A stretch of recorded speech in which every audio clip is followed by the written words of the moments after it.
By the time most kids get an IBS diagnosis, they've seen lots of doctors, had blood tests, physical exams, sometimes endoscopies and other tests.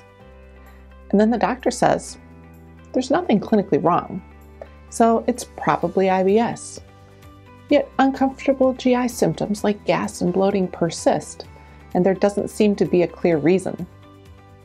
Once the diagnosis is made, it's normal to think the next step is a treatment, usually some type of medication to cure the problem. It's what we do. It's what doctors do. It's only natural to think that now that your kid has an IBS diagnosis, the next step is treatment.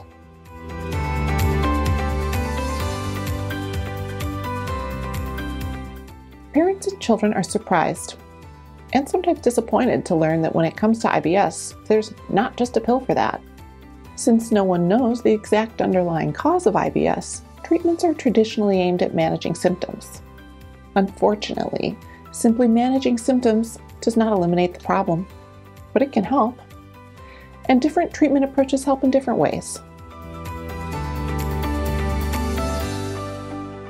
Let's take a closer look at symptoms and medications. The most common symptoms of IBS include abdominal pain and cramping that's usually relieved with passing a stool, gassiness, changes in stool, diarrhea, constipation, or both, sometimes mucus in the stool. I also see patients with nausea, bloating, heartburn, and other symptoms that may be secondary to the original symptoms I just mentioned. If we break down the main symptoms and look for treatments, you'll begin to understand why different medicines may be prescribed for IBS. Starting with abdominal pain and cramping. Bentyl is sometimes prescribed to decrease GI spasms and pain, as are Lyrica or Neurontin for pain.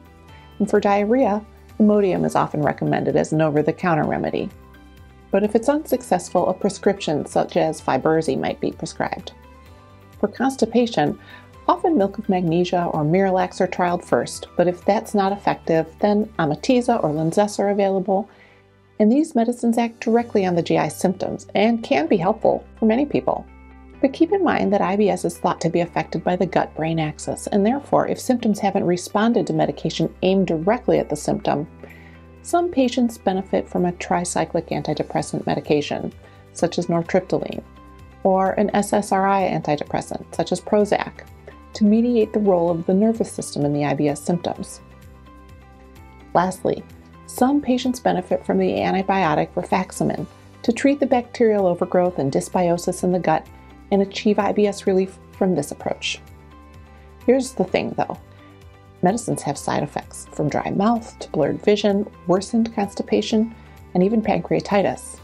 And many patients I've worked with come to me after medications have not adequately relieved their symptoms. And now they have worsened issues from the side effects.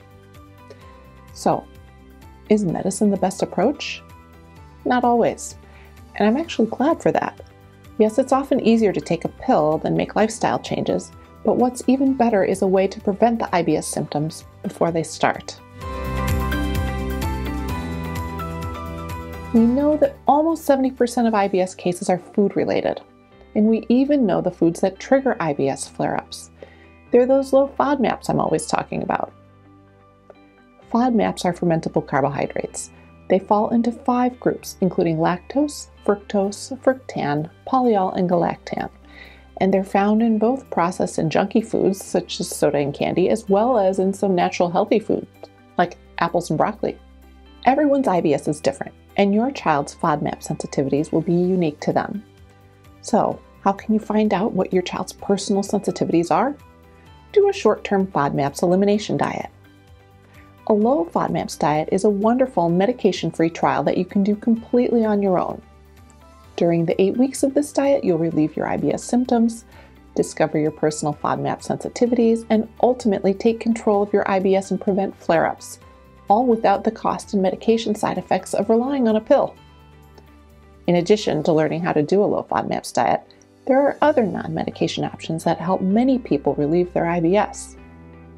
For example, natural fiber supplements from psyllium can help many people with constipation, and a soluble fiber supplement may help some people with diarrhea. And then there are probiotics, an emerging field of health and wellness aimed at restoring and balancing the natural microbiome of the human body. All of these benefits can be accomplished without medication. Additionally, many people with IBS experience decreased symptoms from stress management techniques, acupuncture, improving their sleep schedule, exercising regularly, and drinking plenty of water. So why do so many people simply try medication after medication? Lots of reasons. It's hard to make dietary changes and be consistent. Following a special diet can be inconvenient. It requires more planning, it complicates social situations, and it requires self-discipline. But changing your diet is free, accepting the cost of food, which you'll have to buy to eat anyway. A short trial of a low FODMAPs diet is a great next step for IBS, whether you've tried medicine and not achieved symptom control, or if you haven't tried medicine and want to adjust your diet first. You've come to the right place for more information. If you're thinking about trying the low FODMAPs diet, we have put together lots of resources on the Feed to Succeed website, including a free book of great, easy-to-make, low FODMAPs recipes to get you started with the diet. You can find the download link in the description for this video. And if you found this video helpful, please give it a like so that other parents can find it too. Or if you still have other questions about IBS or the low FODMAPs diet, tell me about what you want to know in the comments, or check out the other videos on your screen now.